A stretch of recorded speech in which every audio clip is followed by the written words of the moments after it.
Hi there, Eric McRae, Asparagus Party here, coming in on my anime and gaming commentary channel. And today I actually want to get into talking about a YouTuber whose content I very much enjoy, and that's none other than CoryxKenshin. For me, I'm not necessarily the type to suck up to persons just because of their popularity or their view count. So this, I can assure you, is nothing of the sort. But, having spent a lot of time watching his videos, I could definitely comment. There were a lot of moments in recent history where I was sort of down or maybe felt kind of disconnected from community, sometimes my own communities over various issues, sometimes with family. And you know what? I really did enjoy just sitting down and watching videos of CoryxKenshin playing games and chatting with his community. And I think he's actually a fantastic entertainer. It's very interesting too. He mentioned in this one video that I don't know if I'll be able to find and pull it up in the list, but there's kind of like two Corys. He has Cory. He didn't really explain what he meant by that fully, but I think what is implied is you have Cory, the entertainer of the YouTube personality, and he tried to explain that this is something that's not necessarily perfectly artificial. He's not acting that much per se.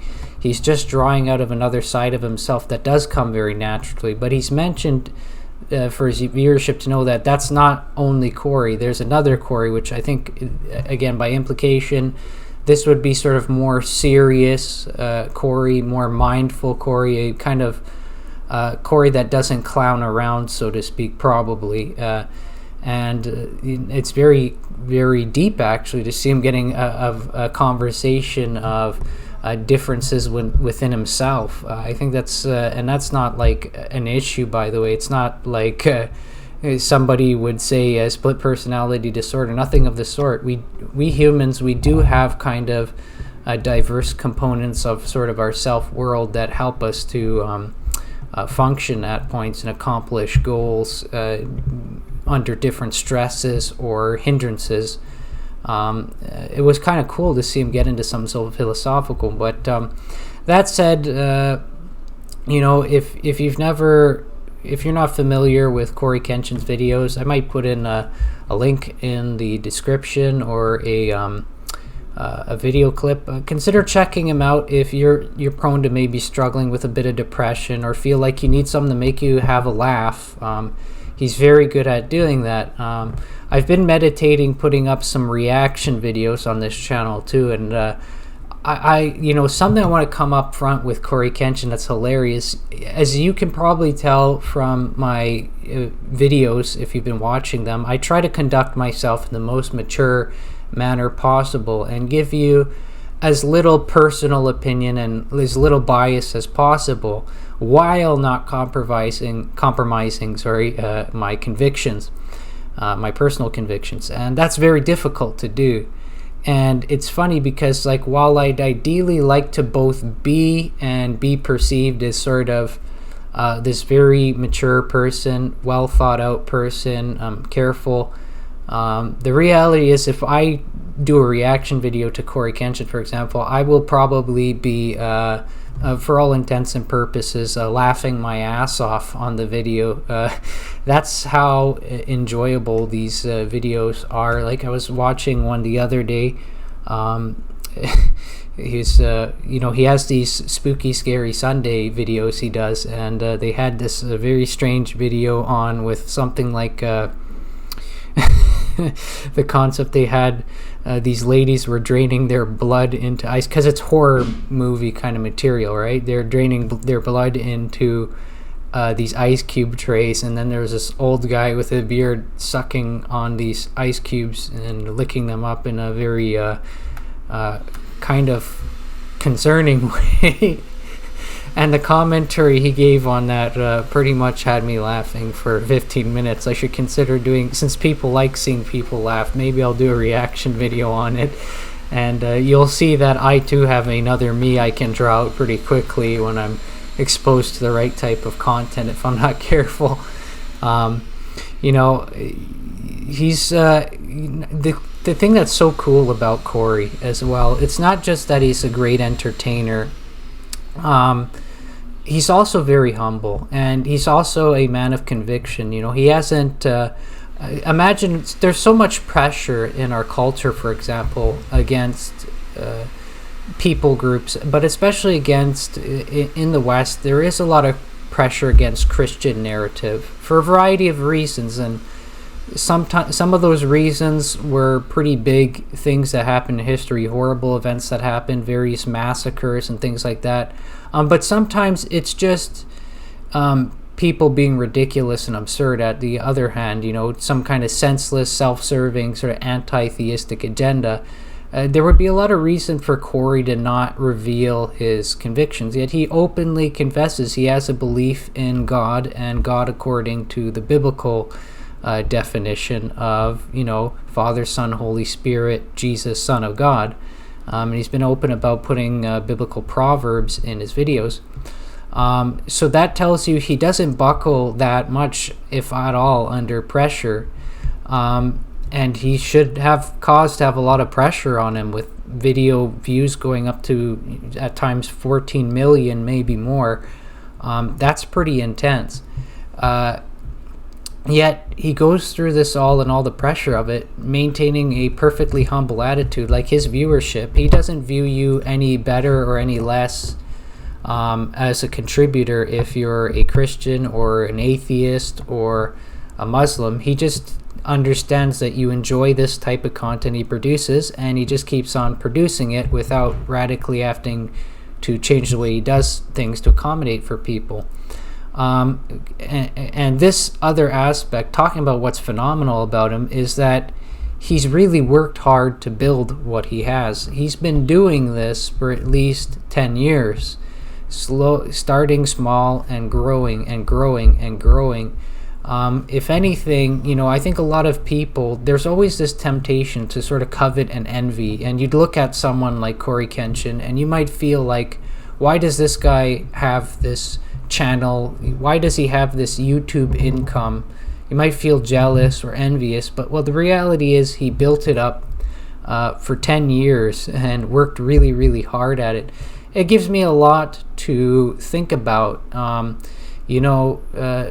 I used to work in this warehouse for a company called Hillman, and they're a pretty big, kind of multi-billion-dollar, kind of huge revenue company. They sort of not produce, actually production's all done in China, but really they ship out hardware products, stuff like nuts, bolts, screws, even like those sort of big magnets on wheels with the handle that you push to get screws off your garage floor, things like that.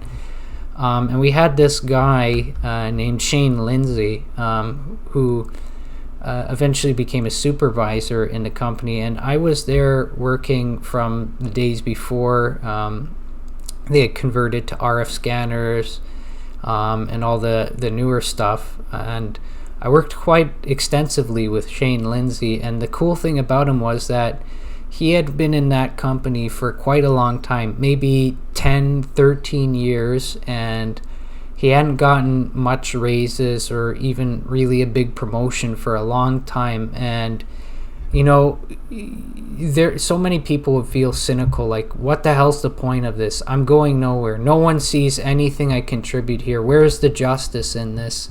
Other people get promoted ahead of me who do less, or that kind of thing. And I'm sure everybody grapples with those kind of thoughts, but Shane Lindsay here, he despite that he obviously grappled with those concerns, he kept working hard. He kept putting his head down and working, and I personally got to see him move up from being a worker like me to a supervisor, but only after he had put in 10 years. But that's not the end of the story, too. So later I started doing other things, like I'm doing painting and general contracting now. I moved out of Scarborough, so I kind of lost contact with Shane Lindsay and sort of the friends I had at Hillman for some time. But later I get into contact with Michael Chang, one of my friends from Hillman, and do some follow-up. And now Shane Lindsay has gotten promoted again, and he's kind of like a big boss there now. And I'm so happy to hear this, because he was actually the guy who had trained me firsthand, and we had a really great working relationship. We had our moments where we argued, but we always got along in the end because of our commonality and our ability to discuss things out. My point is, if you came into a company like Hillman now, it'd be easy to think, who is this Shane guy, man? Isn't this just some spoiled guy who just, weaseled his way into a promotion or something like that, or into a high position? And what they're not seeing is he worked super hard for it. Now, again, bring it back to relevancy. CoryxKenshin, what is the relevancy for him? He's worked hard. He's, in a manner of speech, worked his ass off to get this YouTube channel that he has. So when I go to watch his videos, when I go to see the kind of the content and character of his person, understanding that, of course, what's depicted in the videos isn't even the full measure of who he is, but a side of himself he channels for the purpose of creativity, making people laugh, and as well as getting some amount of income. He does well. I don't really see a great bad side in the fellow or anything like that.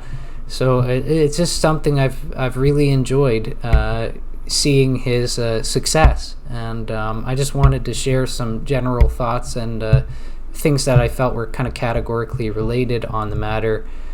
So if you're ever feeling down, you're feeling discouraged, the Christian side of me would say pray and ask God for help, and but the general side of me will also say, you know what, you can always persevere if you keep putting down the bad attitude that tends to develop. I know sometimes it seems like you're going nowhere. Sometimes it seems like it's like everything you do is in vain. People are making you work for free, kind of thing. What is going on? Why am I not getting where? It almost really seems to me, and it would seem to me on the side of the things I read in the Bible, but also I think anyone would think this way, even if you weren't religious, but just spend a lot of time meditating, looking at things in life. There's kind of this test humans go through where it looks like you're getting nowhere, where your work is in vain. And it's like this test that if you persevere through it, even when it feels hellish at times, you get the reward after. But if you buckle in and you quit, then you do not get the reward. And you'll be there. And the worst part is, if you buckle in and quit in something you're working hard at, not only do you not get the reward, you often become self-deceived, which I think is a scary state. You enter this state where you keep believing in your heart you never would have gone anywhere doing the thing you were doing or working on the thing you were working, and all along that success was just around the bend if you just endured just a couple days longer, a week longer. On the other hand, I'm a level guy. I acknowledge there are places that are cesspools and dead ends. Unfortunately, I wish I could say it were not the case, but human corruption has made that an absolute reality. So whenever you're trying to do something in life, whether you try to make a YouTube channel, you're trying to be a carpenter, or whatever you put your hands to, always run in with those two considerations. If I were to give you any advice, would be that. But try to remember those people who've worked hard and succeeded through hard work. Now, make the determination for yourself based on wisdom and educated principles, whether if you're working for someone or working as self-employed, if the situation you're in is something where it's a dead end or not. If you can get to a point where you can say there's no conclusive proof to say this is a dead end, but I don't seem to be going anywhere in the short term, then consider whether it's just a matter of working hard enough, being consistent enough, producing enough that maybe over time you'll be like Shane Lindsay, or maybe over time you'll be like CoryxKenshin, just getting there by consistency and hard work.